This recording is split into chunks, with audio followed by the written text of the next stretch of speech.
There we go. Okay, everybody. Good morning. Good morning. It's Dr. Vibe here, host and producer of the award-winning Dr. Vibe Show, the home of Epic Conversations, and I'm the host of Epic Conversations, 2020 Best Podcast News Award winner, 2018 Innovation Award winner given out by the Canadian Ethnic Media Association. I also co-host and co-produce the only online show in the world for dads and fathers. It's sponsored by Dove Men Plus Care.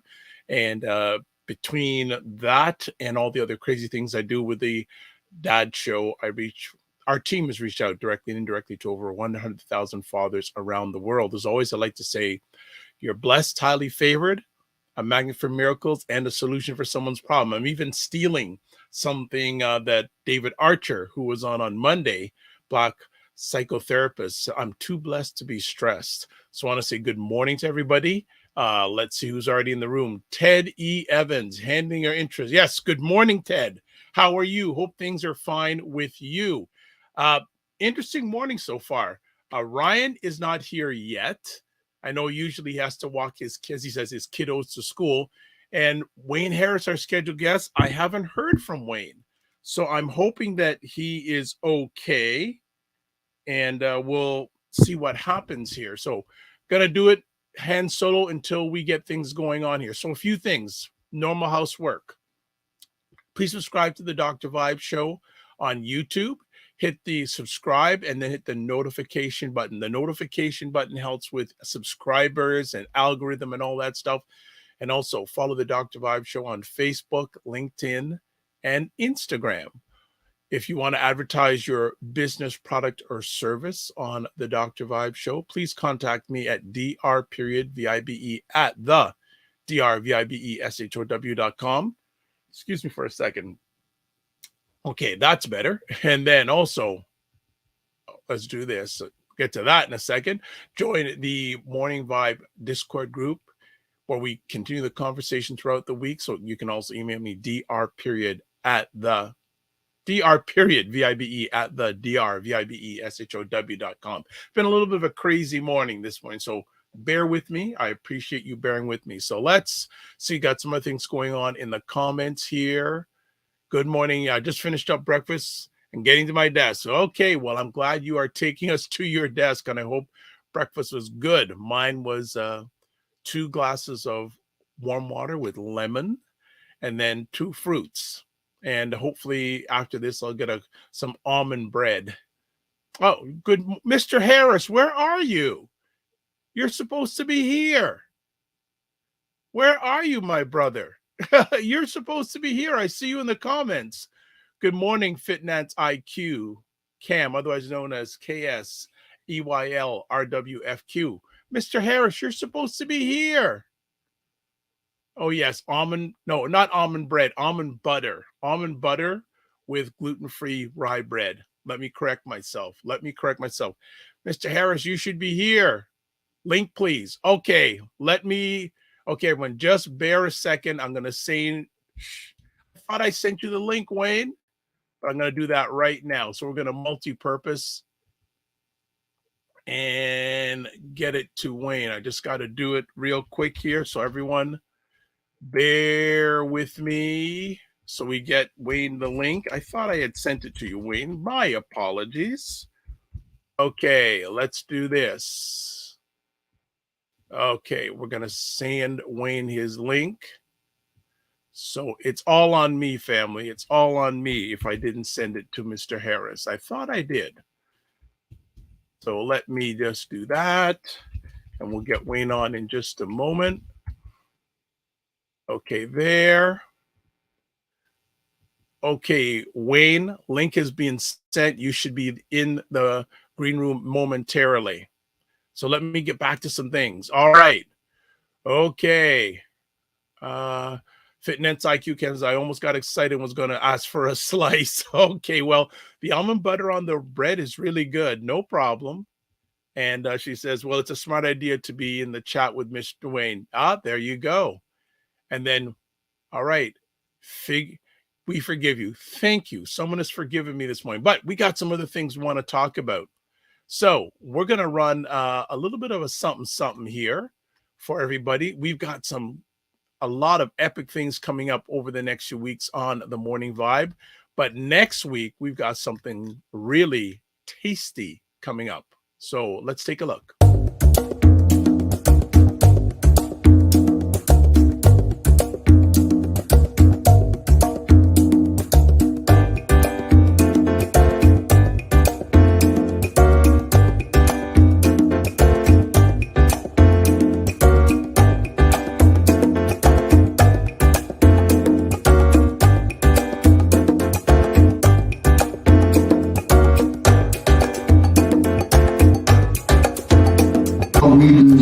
Work with the destination marketing organizations and Black business associations across the country, Black media. We advertise it on Facebook and different media houses, and also publicity around getting them interviews and everything, so to get some more exposure for Black owned restaurants. So that's what we're doing, and that's why we're here. We launch this thing in a different city every edition, and this time we chose Vancouver. Thank you for welcoming me.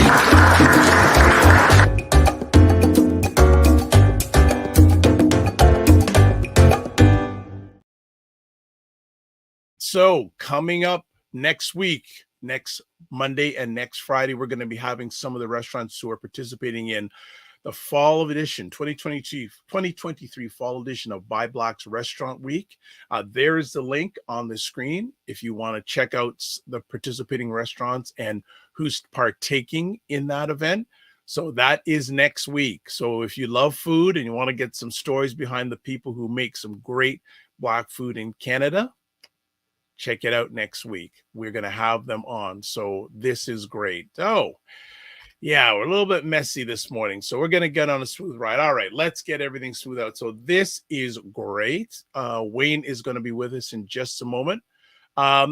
Actually, I want to show a quick little video that was sent, that Ryan posted on his Facebook feed yesterday. And it's something that I talk about a lot, and once in a while on the Morning Vibe, we chat about it a little bit. So let me just get it queued up here so we can, I'll just share you about it. And I'm going to look to see to have a conversation about it in the very near future.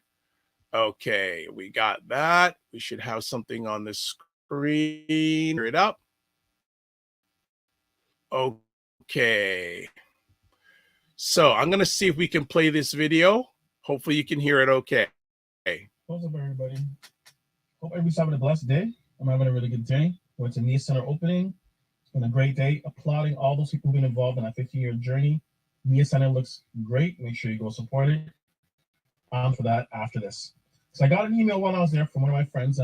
He actually has a Black-owned media company like I do. And he and I have gotten together trying to be able to reach out to more mainstream media to show, hey, we're here. He's got a website. I got a TV show. We try to partner on different things. So he got an email, and there's a PR firm saying to him, hey, we're doing a press junket. We would love you guys to come support. And, you know, is there any other Black media we can talk to or supporting? So he's like, hey, we'd love to support. Now, at the same time, too, can you guys do anything from a publicity buy or anything like that? And they're like, well, we don't really do sponsored articles and these type of things, or we don't. And he's like, do you have any budget for anything? And they're like, no, we have no budget. So then he asked to get to talk to the media buyer. Here's where my problem lies with this. Too many times companies in the media space think that, you know what, black media will be happy to come out. It's great. We have some black stars. And this film, if I tell you what this film is and who these people are, there's money. You got money in the PR department. You got money in the marketing budget.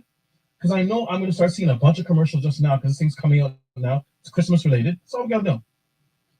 Why are you not having the conversation to say to him, we got no budget? Why wouldn't you say, hey, let me check with marketing. Let's see what we can do. Or, we didn't think about that. Or when you guys are planning this stuff, why aren't we in your head? Especially when there's a predominantly black cast and you're going to be asking for black media to come as well too. We're very appreciative of people who are allies and truly allies because you know what? Allyship comes not after the press clippings or something happens, a black person happens, and you throw some money at it. It's an everyday struggle, everyday journey. You're supporting, whether you're supporting in money, whether you're supporting in effort, or you're doing different things that actually directly benefit us. Because you got to understand something. Going to another company who might have a black person in front of the camera isn't the same as paying a black-owned company. Very distinctly different. And you guys know this. So you should be doing your diligence from the standpoint where, well, are there any black-owned companies out there? There might be a website. There might be a blogger, an influencer. Hey, we should connect with them. Give them some money. Let's help promote this. Don't just look at us as like, oh, we're just happy. They should be happy they're on the red carpet. They should just be happy they're there. We have viewers just like you guys. We have people who listen to us, and we know you can just go and do the mainstream stuff. But if you're truly about what you guys say you're about, then you should know your support. And all this, I know there's black employee resource groups working their ass off, but at the same time, too, go talk to your marketing people. Go talk to your DEI people, because a lot of them ain't doing what they're saying they're doing. Because I'm on the other side, and I see it. There are companies that I know that are doing amazing things. There's organizations who've kicked butt and done so much in the last little while. And a bunch of other people, lip service. Straight lip service. So you, working with them companies, you know what I'm talking about. Because they did all this. They signed all kind of petitions and all kind of pledges and do nothing. And this is what I'm talking about.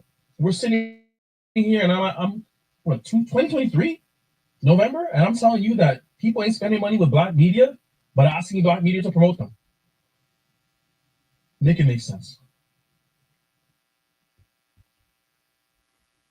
All right. That, if people do not know, the gentleman's name is Alain P. Arthur, who has been the driving force, creator, the steam, the engine, the bottle washer, the everything for a media platform called Caribbean Vibrations. That's been around now for 15 years, based in the Toronto area, talking about black media and the lack of support of black media by some big companies, a lot of major companies. So I just wanted people to talk about that. Hey, and I back what Alan has said, 150%. Actually, I've reached out to Alan. Him and I are going to have a conversation. And I'm speaking at that. I'll get Alan on the Morning Vibe to talk about this situation that continues to go on. Actually, interesting enough, a number of weeks ago, I was watching Roland Martin. People may or may not know him. He's based in the US. He has his own media platform. And he was calling out Coca-Cola for not spending money on black media platforms. Number of companies make lots of money off of us, but when it comes to supporting black media, they ghost us. So I just wanted to show that. And I think that's not just in the media space, that may be in a lot of different areas. So I just wanted to share that with everyone and love to get your thoughts and comments on that. So before we get to Wayne, all right. Ted is saying, oh, yes, I saw this message. I'm happy that Atlanta is speaking up on non-supportive media companies of the black community. And I'm going to take it another step. I like to call out some black organizations that don't even support black media. And I'm even going to go another step further. There are black organizations out there. And because I'm a media company, when I get emails from companies or PR places that represent black organizations, I'm going, okay, how come there is an alignment, black organizations using black PR companies? I know I probably don't know the full story, but I find that interesting when I don't see that happening. There is an alignment. So just wanted to show that this morning. As I said, Alain actually just texted me a message, so I'm going to be booking a meeting with him today or tomorrow. so we can talk about this and hopefully get him on the platform. All right. Also, Opal Inspired. Good morning, Opal Inspired. We are here for you. All right. So, despite all the technical hiccups, we are still going strong. And one of the reasons we're going to go on strong is we have Wayne Harris. He keeps us going strong. What's going on, Wayne? How are you? Good morning. How are you doing? Doing well. I had a link from last month, so I'm looking for today's link. I'm like, oh, this link from last month should work. It didn't work. So, my apologies. You know what? Why are you back in this country? Listen, I was, as they say in Yad in Jamaica. Yes. Just 3 short weeks ago, and let me tell you, the water was beautiful, the food was great, people are nice. Ochi was great. Had a great time. Nice. And you conduct the ceremony, I think, there? First time as a wedding officiant, and from the fact that no one choked me out after the ceremony, I assume it went well. And you're still married, right? And they're still married. Good. Yeah. Good. How is dear wife and dear family? Everybody's doing well. We still have our patio furniture in the backyard, so this is patio furniture to the garage weekend, and the kids are like, "Oh, patio furniture to the garage weekend." Yes, every year at this time, we shut it down, and the only thing that stays open is the barbecue, because we're Canadians. We barbecue 7/24, 365. Thank you. Because when I tell people that, they sort of look at me. Oh, what? Are you kidding me? I go, what? Shovel a path to the barbecue. Keep that path clear. Salt it, and you're good to go. I want to hail up someone you and I both know who is retired from his professional career. Yes, Uncle Ray.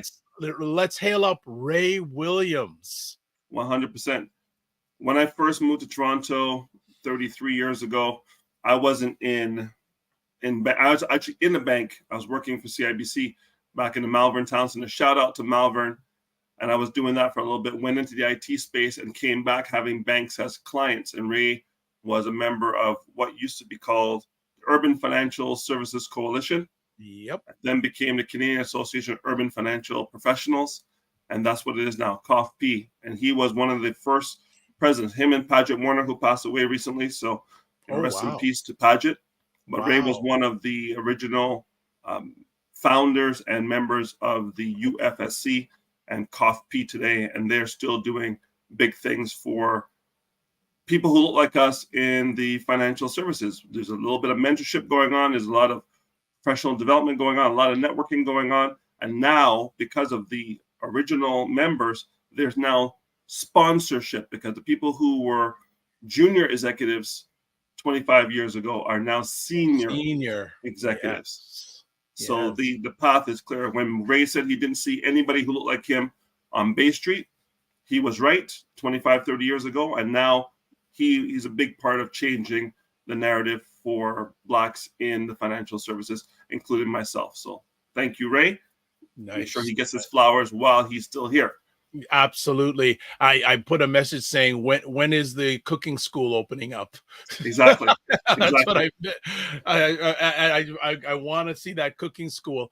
And one other thing, did you get a chance to listen to the video I just played a few moments ago by Alan Arthur?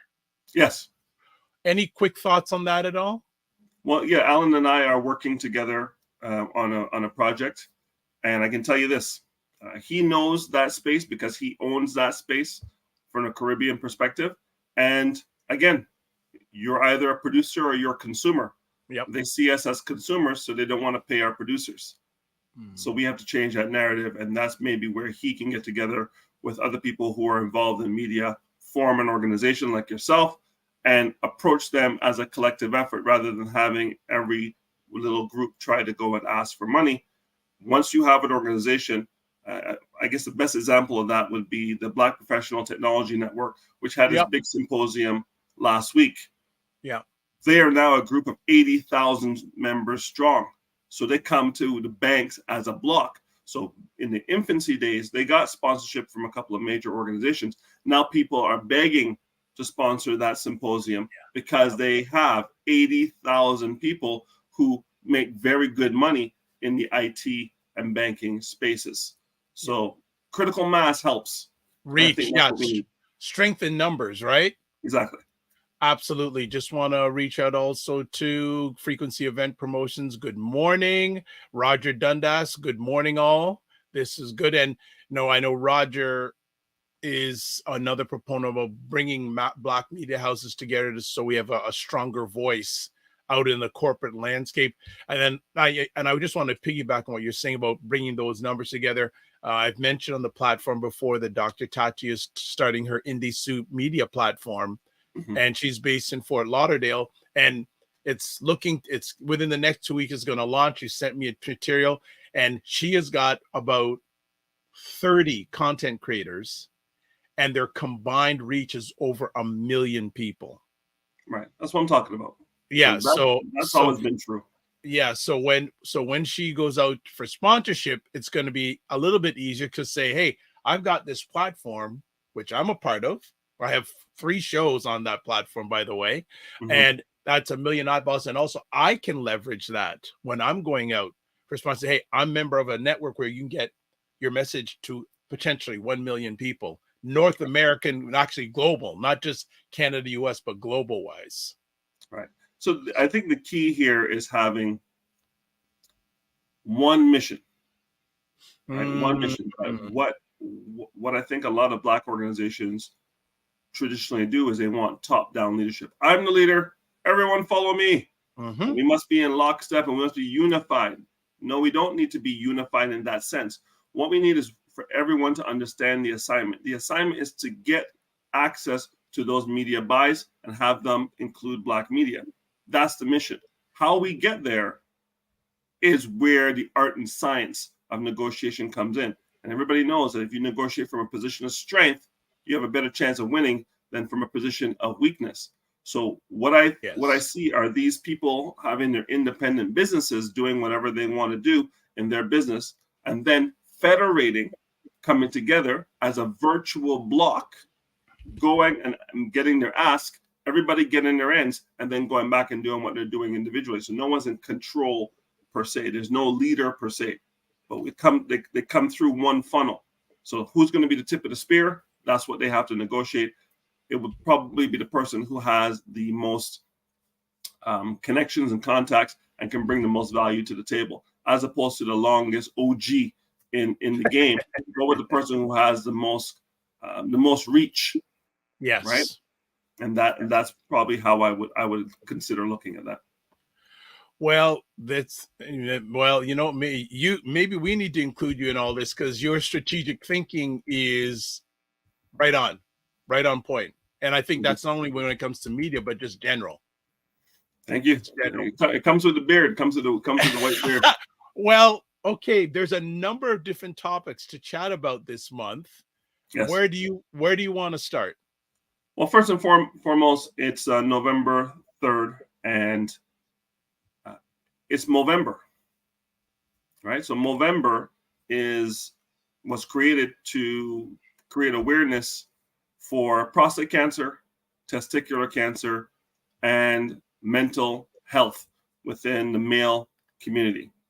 And myself being a cancer survivor and a prostate cancer survivor, Movember was started pretty much a year I came out of the hospital at Sunnybrook. Shout out to Sunnybrook and Dr. Lawrence Klotz, who helped save my life those years ago. Prostate cancer is a big deal. And the reason we want to talk about it is because prostate cancer affects the Black community more so than any other community out there. 40% of prostate cancer victims are Black men.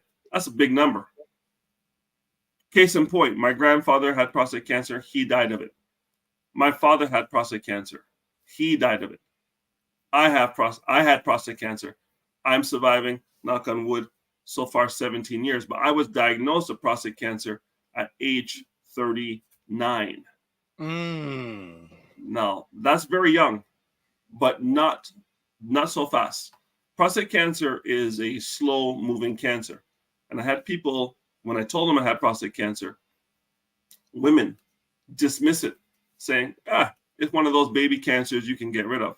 Well, I've had yes, they dismissed it. These are smart people with university degrees, people with big jobs, dismiss it as a cancer that is so solvable, so survivable, that they dismiss it. Listen, once you hear that word, you think about the worst case scenario, because you've seen enough examples of people getting it wrong because they didn't get the right treatment and so on. I've had 3 friends die in the last 5 years, all of them under the age of 60. Black men. Prostate cancer takes about 15 years for it to take you out. So if you subtract 15 years from my guy who died at 54, that would make him 39 when he probably contracted it. But he wasn't checking at 39, because up until a few years ago, the Liberal government, provincial Liberal government, said you weren't going to get a PSA test, which you had to pay for, by the way, until you were 50. Well, by 50, this thing could be stage 3 or stage 4, which it was for these guys. So if I wasn't checking my blood from age 35 proactively, I don't know why. I just said, my father had it, my grandfather had it. Let me go and check on this PSA blood test, which was only invented in the early 90s. So if you had prostate cancer in the 80s or 70s or 60s, you had no tests. You just found that you had it, and then you were scrambling to get treatments to figure it out. But because of the PSA blood test, some people say it gives a lot of false positives, but it's better than nothing. Plus, there's something called a DRE, digital rectal exam. It's something a lot of Black men don't want to do. This means you need a doctor with small hands. And the doctor's going to take his or her fingers, and they're going to go and feel the size and texture of the prostate. And they can only get there one way: rectal exam. A lot of Black men don't want to do that. Bad man don't have no doctor do that. I'm not a chichi man, and all these other things they're going to say. Well, guess what? You will die. And some men will rather die than have that test. That test with the PSA combined gives you the best chance of survivability. It's a very solvable cancer if you catch it early enough. And I'm living proof of that. So this week, like 2 days ago, I get a Facebook message from yet another man in his 50s who's telling me he has prostate cancer. Telling me his scores, telling me what's going on, telling me what his treatment options are, and wants to talk to me. And I'm happy to do it. I've been having those conversations for 17 years. There's a lot of people who watch this show who know you, who I know, who have called me in private, in confidence, and have asked me who to talk to, what to do, where to go, and I do it. I do it because there was no one that I could talk to when I had it 17 years ago. So if you have teams out there that are sponsoring men or women for Movember, please support those teams. The research is required. And again, a 4 in 10 chance that someone you know who looks like you or me, Dr. Vibe, is going to contract this thing before the age of 60 and will survive it if they know what options are available to them and if they know how to control diet and exercise. And believe it or not, I'm not a doctor, but vitamin D plays a big role in not contracting this cancer. Yeah, 150%. And like we say here, your health is your wealth, right? So a number of things. I want to shout out to the Walnut Foundation for doing the great work they did. They actually had a great event last Saturday. I'm going to be reaching out to 2 or 3 people who are on there. But Anthony Henry, president of the Walnut Foundation, we had him on a week ago today. So if you follow the Dr. Vibe show anywhere, go check out a week ago today. I'll give you the exact date. We had Anthony Henry on going a deep dive into prostate cancer. So that would have been October 27th. That was the October 27th show. Deep dive into that. And there is one, as I said, 1 or 2 people I've reached out to from that event. Hopefully they're going to come on here. So let's continue on. Fitness IQ goes, wow. Fitness IQ can, wow.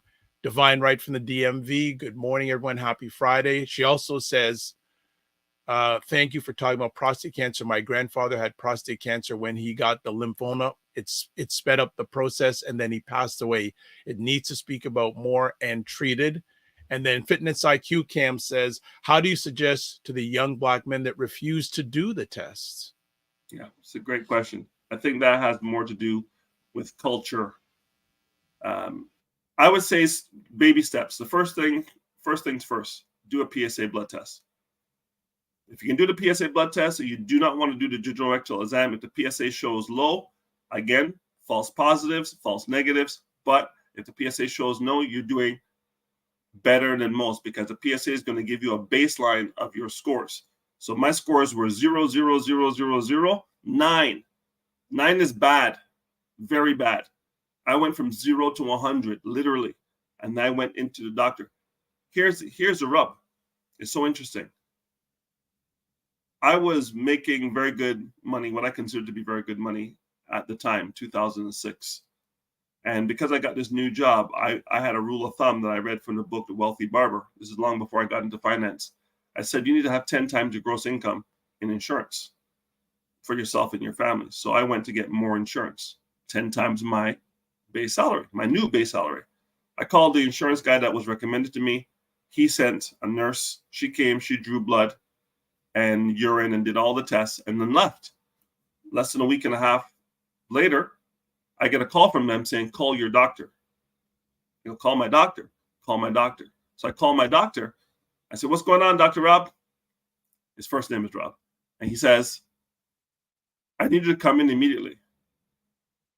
Listen, getting an appointment with this guy back in those days was rough. This guy said, come and see me today. Not words I wanted to hear. So I get in my car and I go see him in his office. He says, have a seat. I say, I'd rather stand. Just give it to me. Tell me what's up. He says, you have cancer. I said, okay.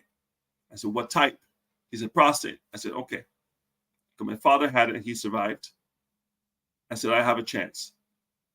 And then I started my protocols and started going. Here's a pro tip. Doctors work in medical groups. So they're going to have different specializations in that building that they're going to refer people to because it's convenient for them, and they're all partners in this little medical business. And that's great for them. It's convenient for most. But who's to say that guy or gal that they refer you to is the baddest G in the game? We live in Toronto. There's a lot of hospitals, a lot of very good hospitals. So I said to him, he goes, yeah, I'll just refer you to my guy upstairs and he'll take care of it and blah, blah, blah. I said, no. Advocate for yourself, people. Know your rights. You do not have to accept the referral from your doctor. If you know there's a better doctor out there, so I use a tool called Best Doctors, and it gave me 3 names. And none of those 3 names were the names he referred me to because he was looking at it from a convenience perspective. He's in Etobicoke. These guys are in Etobicoke. You live in Saga. Why not come here? I'm like, no, I would go to the United States if I had to save my life. I would sell my house if I had to save my life. So I want to go to the best. Best Doctors referred me to 3 guys, 2 at Princess Margaret and 1 at Sunnybrook. One guy took my message at Princess Margaret, Dr. Anthony Finelli, and he was just getting started with the robot removal of the prostate. It was brand new to Canada. He had trained at the Cleveland Clinic, but he was less than 100 surgeries in. I'm like, don't know if I want to do that. Then there was Dr. John Trachtenberg. He's the baddest man in the game at Princess Margaret. Never returned my calls, couldn't get on his calendar, super busy for reasons why. He's the GOAT at that particular time. And then the guy who invented different new techniques was a fellow at U of T Medicine, Dr. Lawrence Klotz, and he was at Sunnybrook. And he took my call. And I went to Sunnybrook. Not Etobicoke, which was convenient. I went to Sunnybrook because Sunnybrook had a top 3 guy in the game. So I drove my car, paid $20 in parking every day, and sat in the office waiting for cancellations. Made friends with the receptionist. Brought her Tim Hortons. And guess what? When a cancellation came up, it was mine. What a surprise. And I went in and got one of the baddest guys in the game to take my surgery. And I've had of all the issues that you could have after surgery, mine were negligible. And I have a big belief in A, me following the protocols that he asked me to do, but B, him being one of the baddest guys in the game. I have a lot of people who do it in the local hospitals in Mississauga and Brampton, and no disrespect to those hospitals in Mississauga and Brampton, but if your name is not on the list of best doctors, you might not be a best doctor. So why wouldn't you go? The price is the same. OHIP is free. Sorry, it's not free. It's included in your taxes. Okay, so that's why I went to Sunnybrook. No disrespect to my local hospitals. I'm sure they're great. No problem. And Fitness IQ Cam says this. Always sweeten them up with Timmy's. Yes, all day. All day. Every day, all day. Okay. Well, that's fantastic. So yeah, again, and not just in November, but all year round, especially Black men. I think even earlier than that, do you have a doctor? Right. Like even before we get to the prostate, do you have a doctor? Like I've said to many people, I've had the same doctor for over 25 years. Every time I see him, we look at stuff, especially hereditary stuff. And before I leave his office, I'm making another appointment with him. Yes. Every 100%. 3 months, because a lot of people leave and you don't even think about making an appointment. You want to make your doctor one of your best friends. Facts. 100%.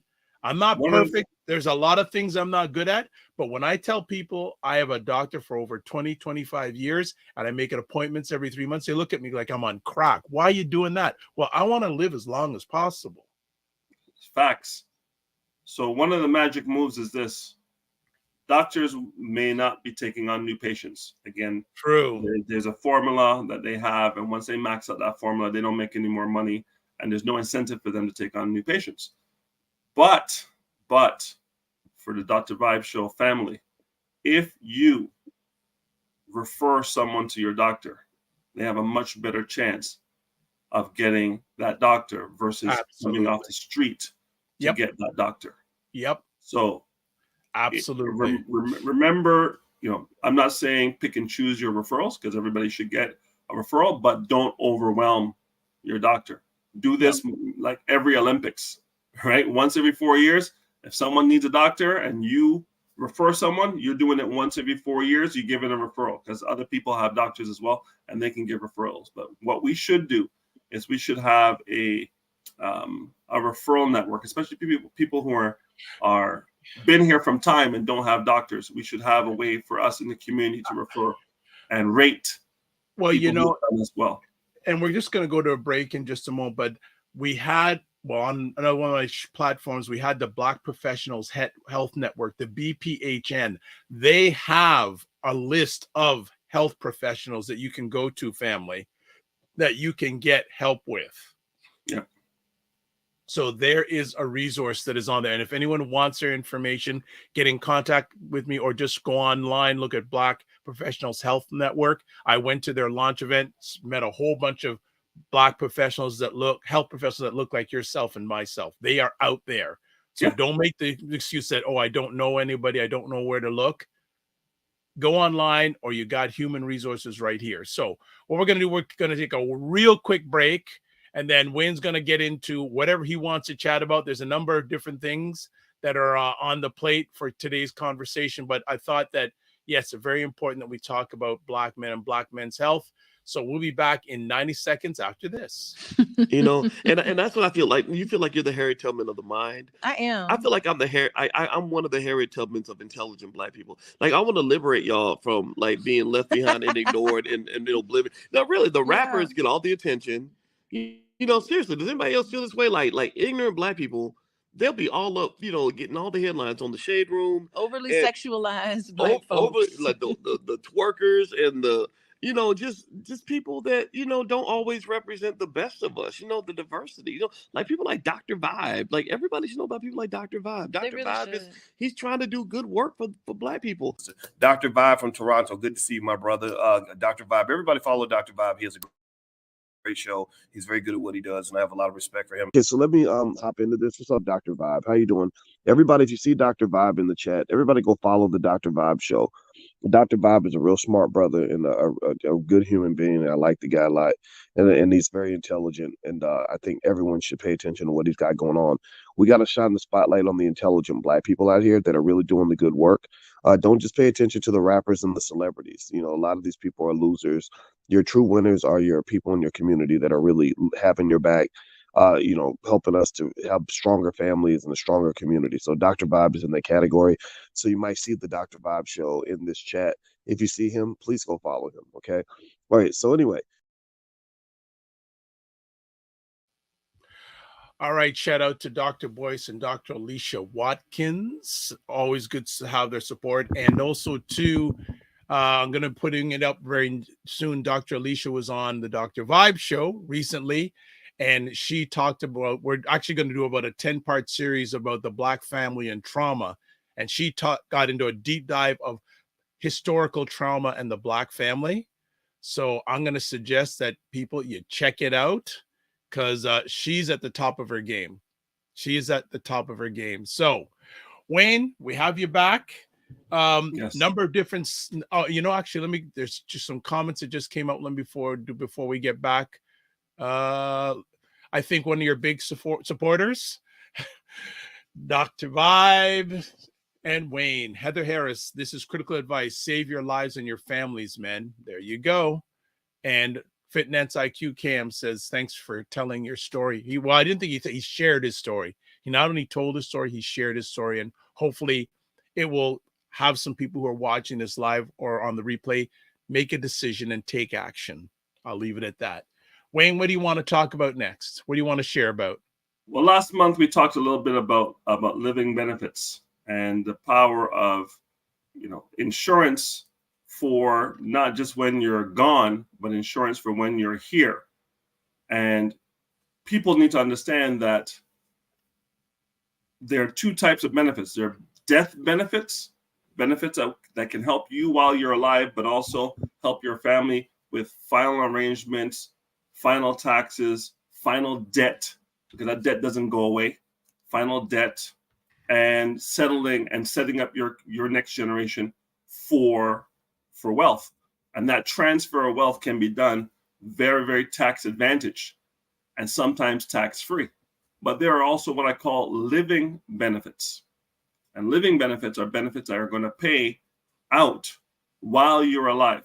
So one of the living benefits people who work full time might get at their employer is long-term and short-term disability, right? It's one of the benefits.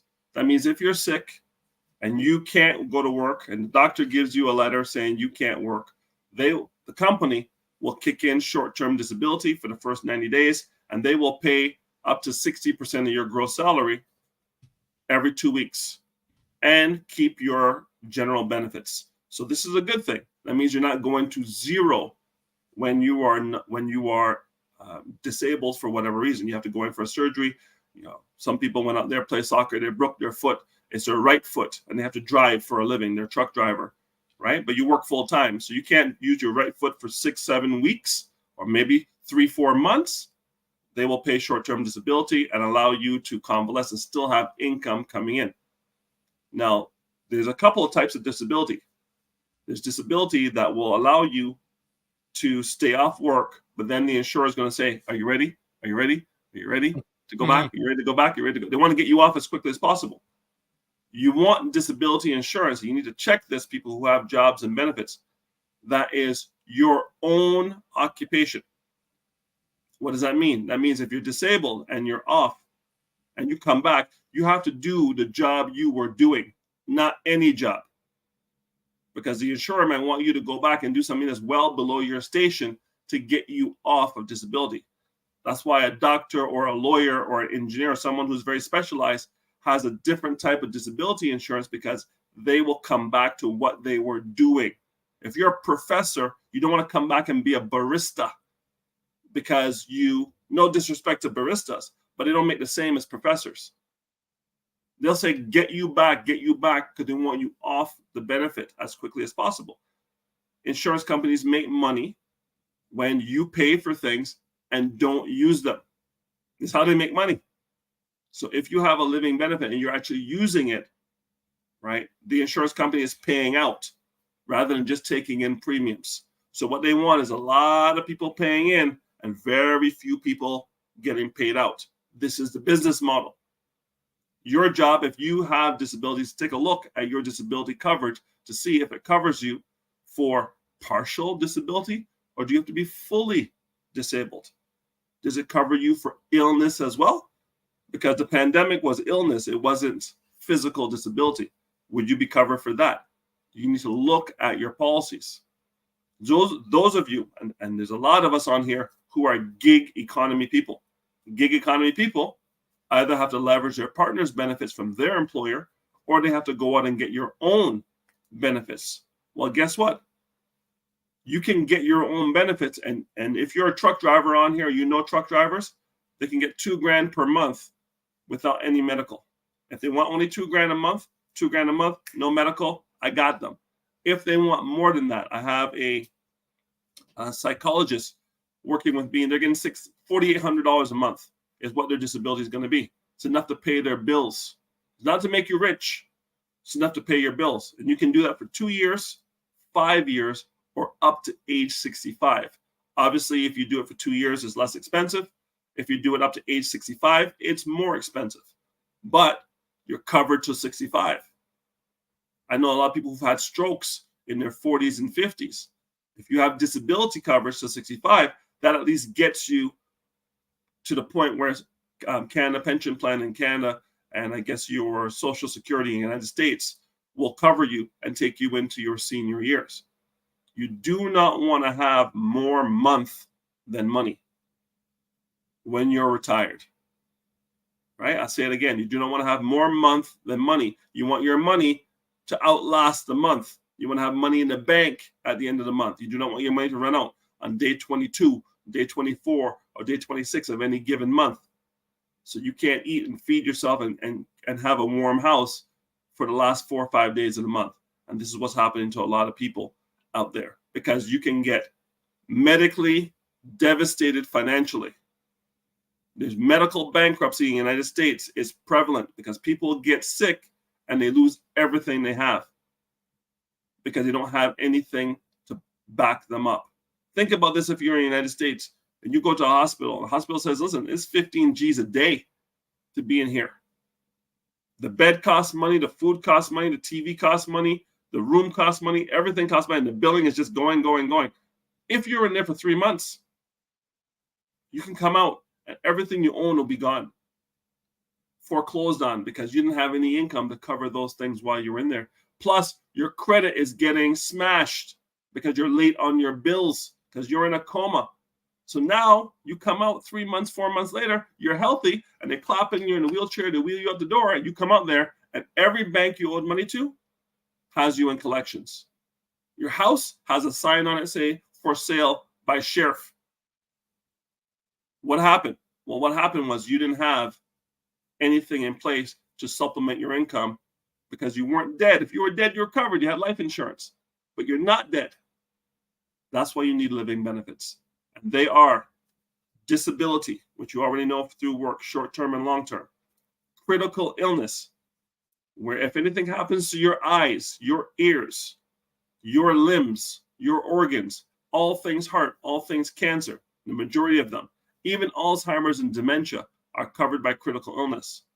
And if you get sick between now and age 75 with some companies or age 100 with other companies, if you get sick, they're going to pay out a lump sum tax-free for you to go solve your problem.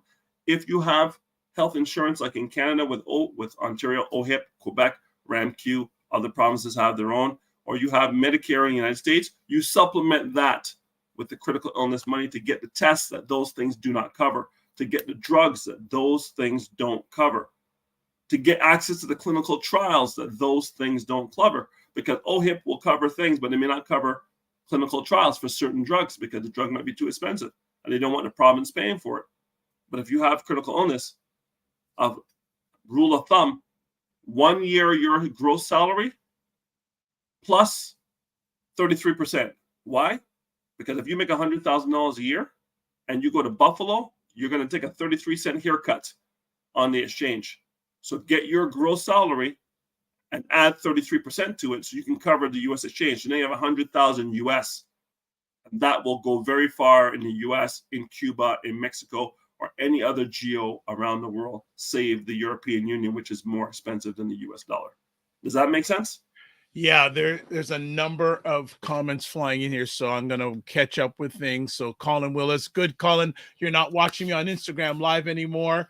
You're on the officially now on the YouTube, and just want to shout, I have got this going on Instagram Live. Good morning, Jonathan O'Shaw, also a man who has some kids. So I hope that you got yourself covered. If you don't, you know, in Harris, I'm actually going to call you in the next day. You got kids covered by you. You know, you don't want Wayne coming after you, Juice Man. And in the city, from hello from Jamaica, and also black.racism.in.Canada join. Thanks for watching live on the conversation. So what else? We got other comments coming in here. Or Colin says, what's up to Frequency Event Promotions? Thanks for the shout out, Colin. Great. I'm not the boss man. I'm just a guy. Heather Harris says this: someone here in the US just had a stroke and did not have health insurance by choice. Not having health insurance by choice in the US? Wow. That's someone who I'm not even gonna, there's too many words I could say right there. That's someone, no boy. And then say just had to buy health insurance at high risk rates. You think? And this is another interesting thing, Wayne. A lot of people travel, and right now, well, and I'll be open here. My parents are thinking about going to Jamaica. Right now, they have this dengue thing that's going on in Jamaica, and they're saying they don't want to go to Jamaica till that's. But what sort of things should people have, especially health insurance wise, if they're planning to travel to different countries that may not have the same health standards availability that we have in Canada and somewhat in the US? Sir, yes, sir. Great question. So let's look at something that most people forget about, and it's called travel insurance. So travel insurance gives you the ability to be covered for a number of things. One is emergency medical. You're not going to Jamaica to get your teeth cleaned or to get a massage. This is not going to be covered by your health insurance. It might be covered by your benefits at work, but not by your health insurance. This is for if you have a medical emergency in a country that may not have the capacity or the capability to handle you in the way you would be handled if you were at Princess Margaret, Mount Sinai, or Sunnybrook. Okay, so what you want is travel insurance that will get you on an airplane and evacuate you from that geography and bring you back to what we would consider to be top tier medicine. That could be Florida, if it's closer and it's urgent, or it could be all the way back to Toronto if you live in Toronto. You want to have something called trip interruption insurance. Why? Because airlines will play games and they will delay the flight 2, 3, 4 hours, and you sit there patiently waiting for your flight, and they say the flight's canceled. They don't want to give you any compensation. You have trip interruption insurance. It will pay for your hotel. It will pay your per diem meals. It will take care of you while you wait for the airline to sort things out. Because they'll say, listen, if it's inclement weather, it's not our fault. So we're not going to give you a hotel room. Go back home and come back. Well, if you live in the GTA, the people who live in Durham region, Ajax, Oshawa, Whitby, if they have an 8 o'clock flight at Pearson, they got to be at the airport at 4 o'clock. And it's an hour drive. If someone says to you, go home and come back, you should be compensated for that, right? And you need to know what your rights are. But if you have travel insurance, you just call your company and say, listen, they canceled the flight. They delayed the flight 6 hours. I live 2, 4, 5 hours away. I'm not going back home. Take care of it. They'll take care of the hotel. 2, OHIP. OHIP, Ontario Health Insurance Plan, for those who live here. RAMQ, Régie Assurance Maladie Québec. These plans stop at the border. So when you drive from Montreal, I'm going down to Caribana, yay! And you go to Caribana and you leave that province of Quebec, your RAMQ, you're leaving it behind because you're now in OHIP territory. So understand the differences. Maybe they cover some of it. Maybe they don't. Maybe it takes them months to give you back your money. Why don't you just get insurance and just not worry about it? A lot of people, we're going shopping, back to school shopping, yay! Everybody get on the bus and we're going to New York for Labor Day weekend. I think of all those trips we did where we had no insurance. Wow. Wow. Listen, there's been over 500 mass shootings in the United States this year. 500 this year. If you're down there and one of these things catch you, or you slip and fall going to whatever big store you want to go to get your Air Force Ones, you'll be covered by the travel insurance. Now, some credit cards have these benefits as a part of the card, and the better cards do a better job at it. But as they say in the UFC, don't leave it up to the judges. Even though I have a credit card that may have travel insurance, I buy travel insurance every time I go somewhere. So I'll double up. I'll get paid twice, right? But at least I know I'm covered. Trip interruption is key. Emergency medical is key. And there's one more that's not included in emergency medical, and that's COVID. Because COVID coverage was separate, an additional coverage to emergency medical. Because imagine, you go to Jamaica, which I just came back from, and it was amazing. And I go to Jamaica, and back in those days, you had to take a test for COVID before you came, and you had to take a test before you left. Just the other day. It was only last year. So think about this. You test positive on the day you're supposed to fly back home. Guess what you're not doing? Guess what you're not doing? You're not getting on that plane. Because you're not getting on that plane at all. So if you're not, and you just checked out of your room, so you don't have a hotel room and you don't have a flight home, what do? Right? And you're in Jamaica, by the way. So and if you don't know anybody, you're really and I'm not Jamaican, so I don't know anybody. So I'm foobarred, for lack of a better term. So travel insurance would say, hey, my trip has been interrupted, but it's been interrupted by a specific thing. I would have the COVID coverage. And the COVID coverage would say, hey, you got to quarantine for 5 days or 10 days. Hotels paid for.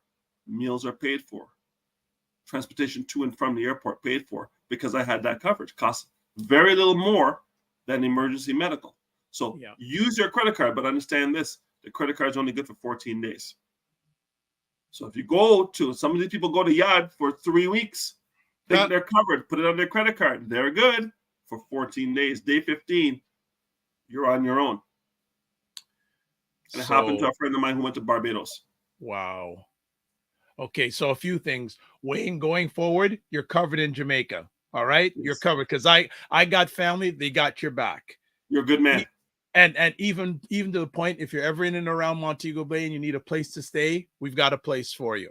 You're a good man, because I was covered. Just there. You're covered. Like, and even to the point that our place across the street, my uncle lives there. So, and he used to be a high up in the Jamaican telephone and telegraph company. So you're good. Good. Okay, so you're covered. Other things that we have here, Sophia Jacobs says, oh, please get health insurance, travel insurance when stepping foot out of Canada, people, because anyhow you move from here to there and end up in problems, you and your fam will have too heavy. Exactly. Heather Harris. Oh, happened to me on American Airlines flights to and from Jamaica. I was stuck in Dallas, going and Miami coming home. Over $1,000 out of pocket. Wow. Yeah. Wow. Yes, which is, you're looking at least probably $1,400 Canadian. There you go. Wow. We haven't put it up today, but I'm going to put it up, and I've also done a little bit of extra this time.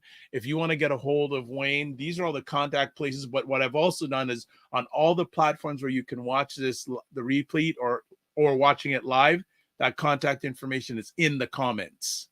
It's in the comments. So you don't have to go to your screen and, I got to do a screenshot. It's in the comments. All right. So take care, all you people. Wayne, do you want to cover another subject, or do you want to call? Okay. What other you want to touch on today? I want to talk about pensions. Oh, right. Just high level pensions, because some of you, when you think about, there's two types of pensions you can get from an employer. Pension number one is defined benefit pension. Defined benefit pension means the employer pays a pension on your behalf, invests it on your behalf. All you do is work at the company, and they take money off your check, and they just take it and they invest it. You have no visibility to it. They just take care of business. In 1971, back in the day, I was alive. You were too, Dr. Vibe. 1971, 83% of Canadians had defined benefit pensions. 83%. In 2023, 83% do not have defined benefit pensions. They have something called defined contribution pensions. And this What is pension, the difference? I will explain the difference. Defined benefit pension is what the federal government will give you, what the provincial government will give you, what the municipal government will give you as an employee. This is a pension that's bulletproof, is indexed to inflation, and is one of the best pensions you can get, and you know you'll be able to live when you retire on this pension. Set it and forget it. Defined contribution is you have to choose the investments. Every year you have to see if you're winning or losing, and you have to know what you're doing, and you have to take your money and the employer will match. So you put money in, they put money in up to a certain amount. Where that money gets invested is up to you, not up to them. So if you choose wrong, you lose. If you choose right, you win. Defined contribution pension. And this is what most people under the age of 50 will have in Canada and in the United States if they're not OG. Like if you're not original in the government, you're not getting one of those gourmet defined benefit pensions, which means I can tell you what your retirement number is going to be at a certain year, at a certain time, because I, the employer, and the pension company control it. So if you know what your magic number is, you have a defined benefit contribution, defined benefit pension. If you don't know what your number is and you're saving and they're matching, you're saving and they're matching, then you don't know what your number is going to be, because the market could be up when you retire and the market could be down when you retire. And you're going to be at the mercy of the market when you retire. Two types of pensions. If you're in the gig economy, you have no pension, and you need to save money. So that's where the registered retirement savings plan comes up here. And in the United States, you have something called a 401k. Both of them have their pros and their cons. We won't get into it in the interest of time, but understand they may not be the best option for you, but because they defer tax, which means you don't pay tax now, you pay tax later, a lot of people use these plans. But if you don't know what you're doing with these plans, you'll end up in a situation where you've made too much money and you're going to pay as much tax when you retire as what you're paying now as a full-time employee. And the plan was supposed to be you retire at a certain age and you get taxed at the lower income bracket in retirement. But that would assume you retire at 65, but most people aren't retiring at 65 because what's going on out there won't allow them to retire at 65. So they're working into their 70s and some people into their 80s, working till you die. So pensions. What happens is because people aren't keeping jobs 30 and 40 years, Dr. Vibe, they're leaving after 10 years, 15 years, 20 years. The employer may give you the option to move your pension, to move it. You can take ownership of it and put it into something called a locked-in retirement account, LIRA, L-I-R-A, LIRA. Some people will elect to let them continue running the money. But if you choose to run the money yourself, it goes into a locked-in retirement account. And when it goes from the pension to the locked-in retirement account, there is no tax because it's going from trustee to trustee. So no tax implication.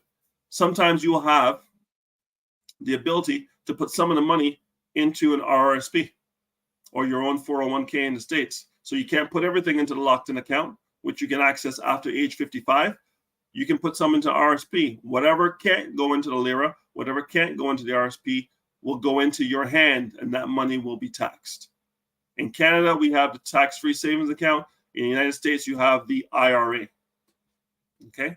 Roth IRA in the United States. Here's the key. Just for your edification. If you have a pension, Dr. Vibe, you are married, you get 100% of your pension for yourself. Okay? Which is great. You're retired, you paid in, or you did all the labor, you get the full pension back. But if you pass away, does your wife get 100% of your pension? No. She gets half because she didn't work there. You know what happens to the other half, Dr. Vibe? Goes to the house. And we're not talking football here. Right. We're not talking football. The company keeps that half. Okay. Now, if you have children in Canada, cannot speak to the United States. If you have kids in Canada and they're under the age of 25, the half that was going to go to your wife will go to the kids. Now, why would you want to give up half your money if you've already left the company? Why would you want to give up half that money and have it go to the house? What if you take that money, as soon as you quit that company, you have this money sitting in a pension with that company. You move that money to a locked-in retirement account. If you move that money to a locked-in retirement account with an insurance company rather than a bank, the proceeds to your named beneficiaries will transfer tax-free. If you have that locked-in retirement account with a bank, the proceeds of that locked-in retirement account will be taxed at your marginal tax bracket as a part of your estate and could take a year or more to transfer to your wife. But if it's with an insurance company, it will transfer to your wife tax-free in 30 days. As soon as I get the death certificate, I show the death certificate to the company. They say, yep, he's gone. Here's your money. Tax-free. 100% of it, not 50% of it. So if you have the money running with the pension, with the company, 50% goes to the wife. If you have the money running yourself in the lira, 100% of the money goes to your spouse.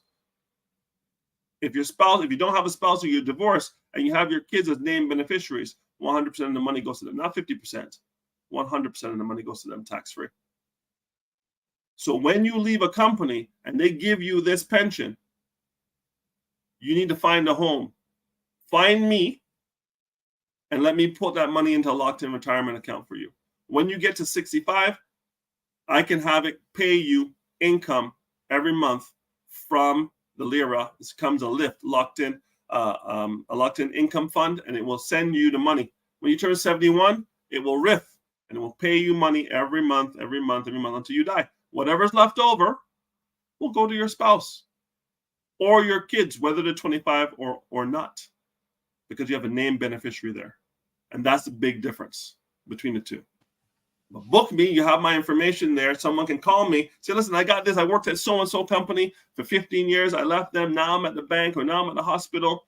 And that pension's still there making 3%. Well, today, for the first time in 20 years, Dr. Vibe, with no risk, I can get you over 5% on your money. It's been 20 years since we've been able to do that. Wow. And it's not even locked in, Dr. Vibe. You can get access to the money anytime you want. 5%. Brothers and sisters. Wow. First time in 20 years. Some of you were in elementary school or high school last time this happened. What's happening now?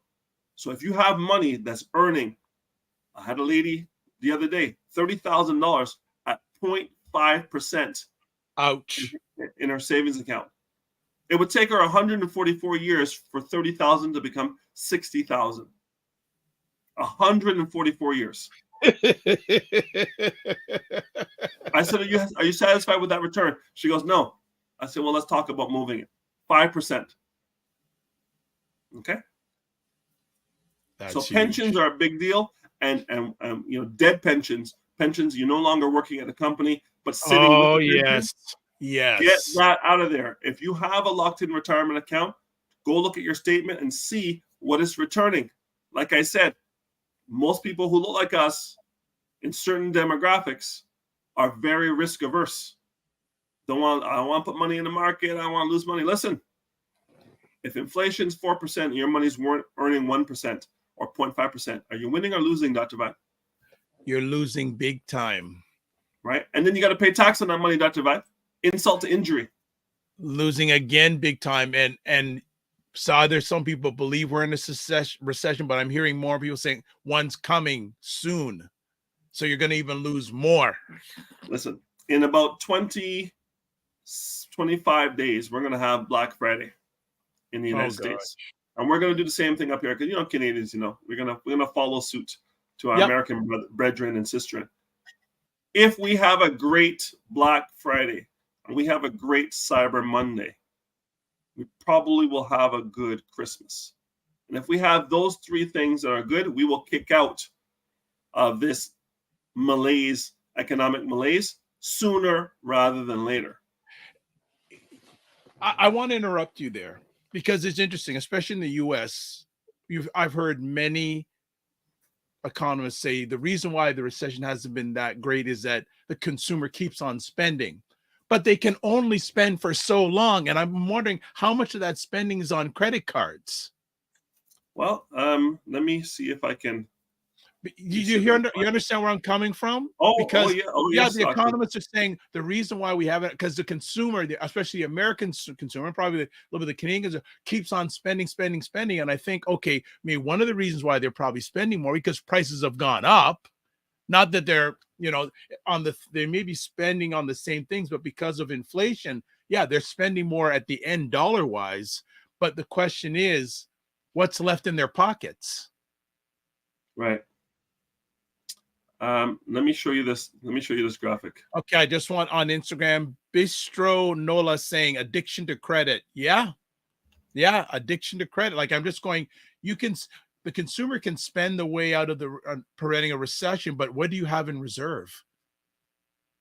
Yeah.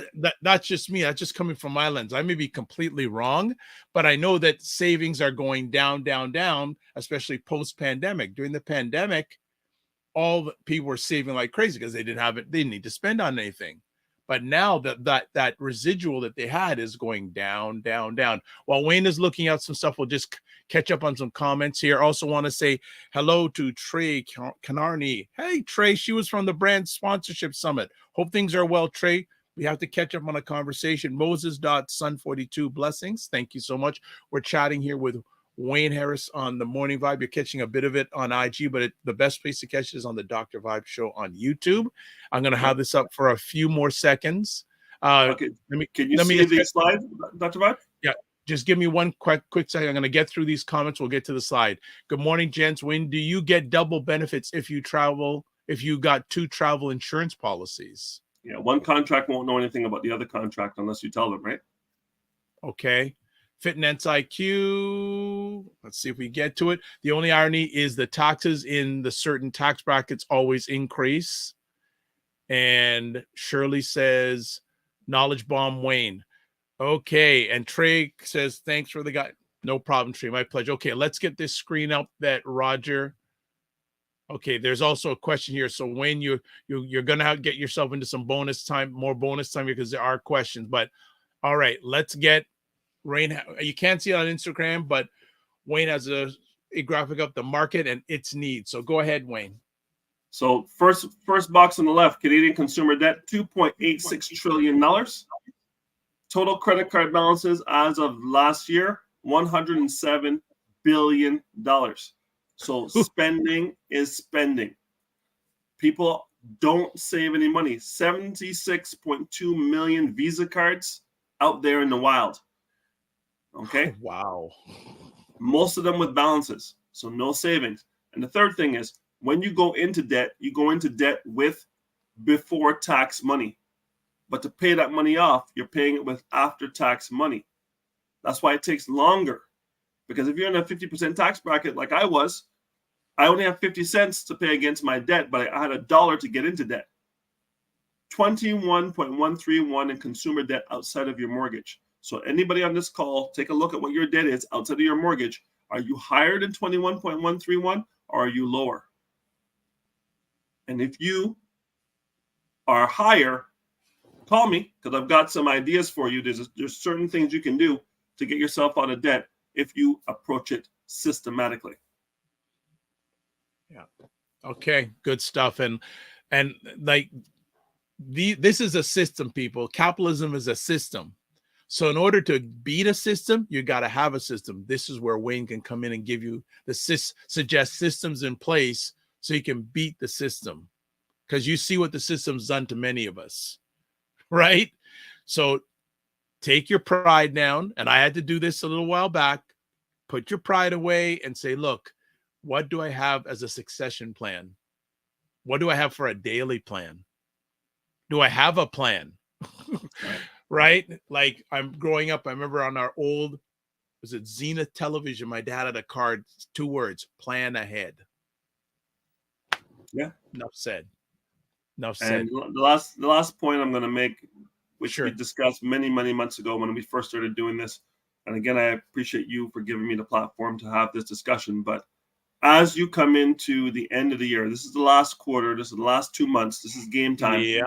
right? We're in the red zone, last 20 yards. Make sure you go into 2024 with a will, living will, and power of attorney. Why? Because without those 3 documents, you have a will, living will, and power of attorney, but the beneficiaries are Justin Trudeau and Doug Ford. And in the U.S., your governor of your state and Joe Biden. Correct. So you have a will. The will's in favor of the government. And if the will's in favor of the government's going to take their pound of flesh and leave your family with whatever's left over. They're in the first position. Your government, first position. Then your debtors are in second position, and then your family's in third position. So after they give you a haircut on tax, you use the after-tax money to pay the debt. After the debt is paid, your family's left with that. Or you can have all or majority of your assets outside of your house, outside of your estate. And one of the questions I got was from Roger Dundas about trust. Yes. Right? So we'll end on this. I can't speak to trust because I'm not a lawyer. It's not my lane. But I will tell you this. Trusts are a way to not own any assets personally. The trust owns the assets. So the insurance policy does not pay out to an individual or a set of individuals. It pays out to the trust. And then the trust can be borrowed against by the individuals who are part of the trust. And when you take a loan, Dr. Vibe, do you pay tax on the loan? I believe you do. You do not. If you go get a car for $30,000 and they give you a $29,000 loan because you put $1,000 down, yeah, you don't pay tax on the loan. No, you don't. You don't. Sorry, my correction. You don't. Right. Loans are tax free. So if you can have the trust with the asset and you can borrow as a trustee against the asset, then the loan is tax free. That means the money you're running is tax free money. It's not income. Because after income, the first word in our country, after income, all right. So if the loan, that's a good way of putting it. The loan is tax free and income is not. Why would you want to draw income when you can draw a loan? So the benefit of the trust is not having the assets in your hand. That means you're not personally liable. That means the asset is not yours. That means if creditors come, they can sue Dr. Vibe all they want, but Dr. Vibe doesn't own anything. The trust owns it. It works differently in the United States than in Canada. So we have to be careful about what we're talking about because we see a lot of things on social media about trust and this American content. So be careful, Canadians. Which it sounds similar to the difference of setting up a sole proprietorship versus a corporation or getting incorporated. Right. Sounds somewhat similar. Yeah. So personal liability versus the corporation taking on limited liability corporation. So you do not have, the LLCs in the States and they have S Corps and different things they have in the States. Cannot speak to that. I'm not American. I'm not licensed to talk about that down there. But in Canada, the trust does not work as efficiently as some of the trusts working in the United States. They have a lot more options down there, a little more flexibility. But the trust does work up here. But in Canada, it's not something you can set up. You could set it up yourself if you're very, very good, but you need a lawyer. And once you hear a lawyer, money. Yeah. Where you have to look at what you have and see if, changing the title of your house from Wayne and Angie Harris on title to the Harris Family Trust as a title. You got to pay for the title change, right? But if I add my kids to the trust, I add my wife to the trust, when someone passes away, nothing happens. Nothing happens because I'm out. The 3 people remaining in the trust.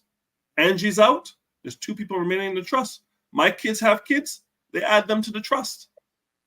So there's not a lot of tax triggers when you're in the trust. Yeah. That's the biggest benefit. you're not triggering the tax implication of working with a trust and moving funds in and out of a trust holistically is handled much better from a tax perspective. Make sense? Yes, and there's more now, I don't know how much time, because there's a question that's come up on Instagram. You want to hear it? Yeah, go for it.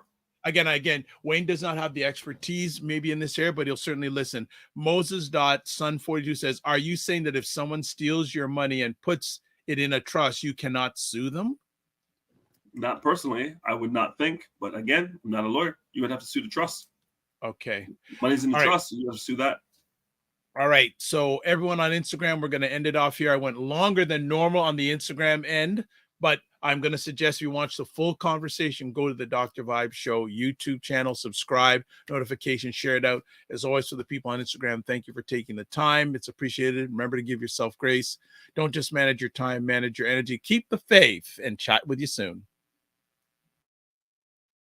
Okay. And we have one last question from our favorite viewer, one of our favorite viewers today, Heather Harris.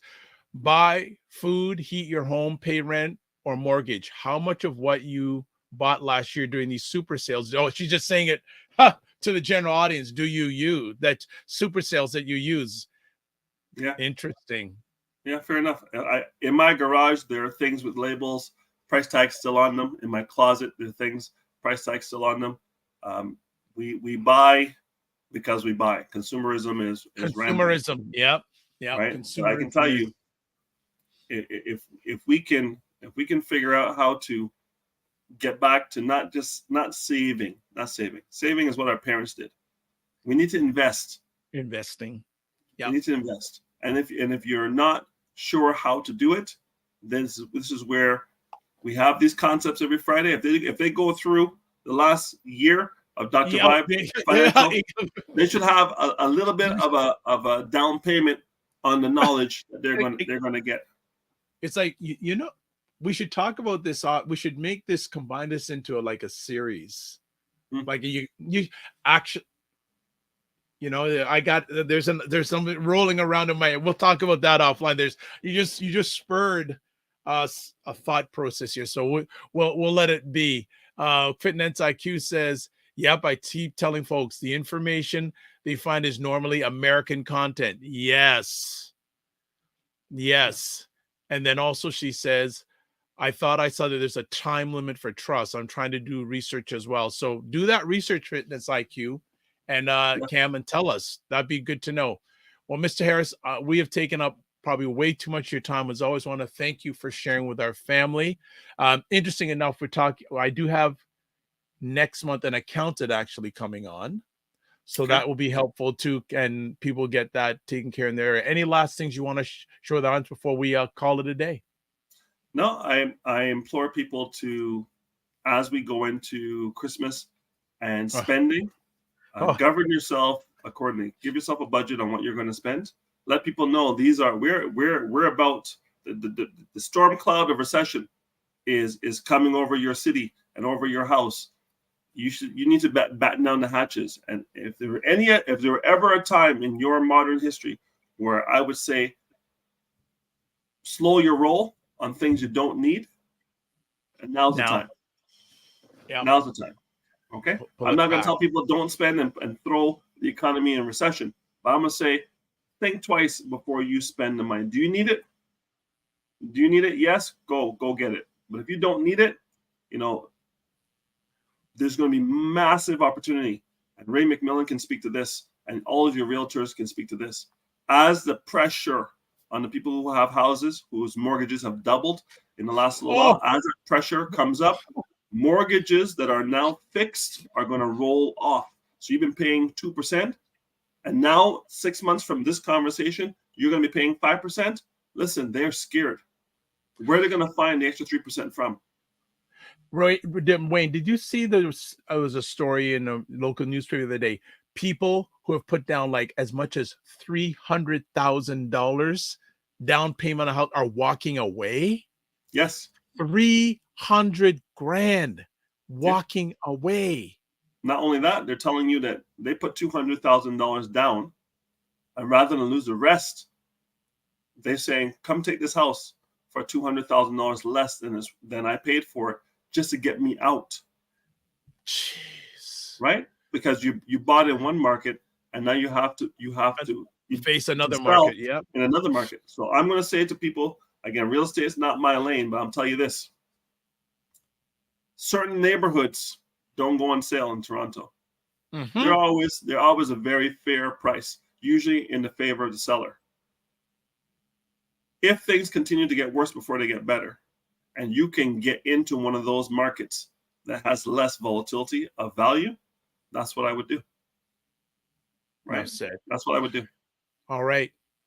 Thank you, sir. And last two things, Fitness IQ Cam says, agree, start saving, then graduate to investing. And Roger says, Wayne, you are amazing. Always on point. All right. Thanks, Roger. Always, no problem. And as always, to Wayne Harrison family, remember to give yourselves grace and don't just manage your time, manage your energy. Keep the faith, my brother. Thank you. Take care. Have a good November. All right. All right. Wayne is done. Wow. That was a great session as always, family. So good. So good. Absolutely. So good. And yeah, we're done. Let me just find some other things here just to close off with and another amazing session. So, okay, let's get it done here. That was a lot today. It was just taking it all in. So as always, please subscribe to the Dr. Vibe Show on preferably YouTube. Subscribe and hit the notification button. Share it out. Tell people about it. Also follow the Dr. Vibe Show on Facebook, Instagram, and LinkedIn. Please do that and please share it out. We'd love that. To advertise your business, product, or service on any of the platforms that I host, email me, dr.vibe at the drvibeshow.com. Always want to encourage people to join the Morning Vibe Discord group. Email me, dr.vibe at the drvibeshow.com. Keep the conversation going in between conversations. Speaking about that, next week, Monday and Friday, we're going to have restaurants that are participating in the 2023 fall edition of Buy Black's Restaurant Week. There's the link there for you. And it's scheduled for the 20th to 26th of this month. All right, that is it, family. Let's see it. There's a few more comments and we're gonna kick it to the curb. So Fitness IQ goes, great conversation. Hey, Wayne was a star. I just steered the ship, he drove the ship. And thank you, Heather. Essential service that I provide, I follow. Hey, you know what? It's through me. It's not me. It's through me. So we'll leave it at that. All right. So last thing we're going to do, you can catch replays of this epic conversation on the Dr. Vibe Show, YouTube and Facebook, Afro-Caribbean Business Network, Facebook and YouTube, and then Ryan Oneil Knight on YouTube and LinkedIn. Yeah, and also follow Ryan wherever you see his name. He's doing always him and the organization that he helps out with, Afro-Caribbean Business Network. Please follow them. All right. That's it. So this is how we're going to close out today. Live your life as a dream. If you can dream it, you can make it. Sometimes you have to get small to get stronger. Block assumptions, then aim bigger, aim better, aim higher, aim wider. Love, faith, and respect. Remember to give yourselves grace and don't just manage your time, manage your energy. We will see you on Monday. Hope your belly is ready to eat. We got restaurants coming up all next week. God bless. Peace well. Keep the faith and walk good. You know what? Live your life. Did I say that? Live your life as a dream. If you can dream it, you can make it. Sometimes you have to get small to get stronger. Block assumptions. Aim bigger, aim better, aim higher, aim wider. Love, faith, and respect. Remember to give yourselves grace and don't just manage your time, manage your energy. Now we're done.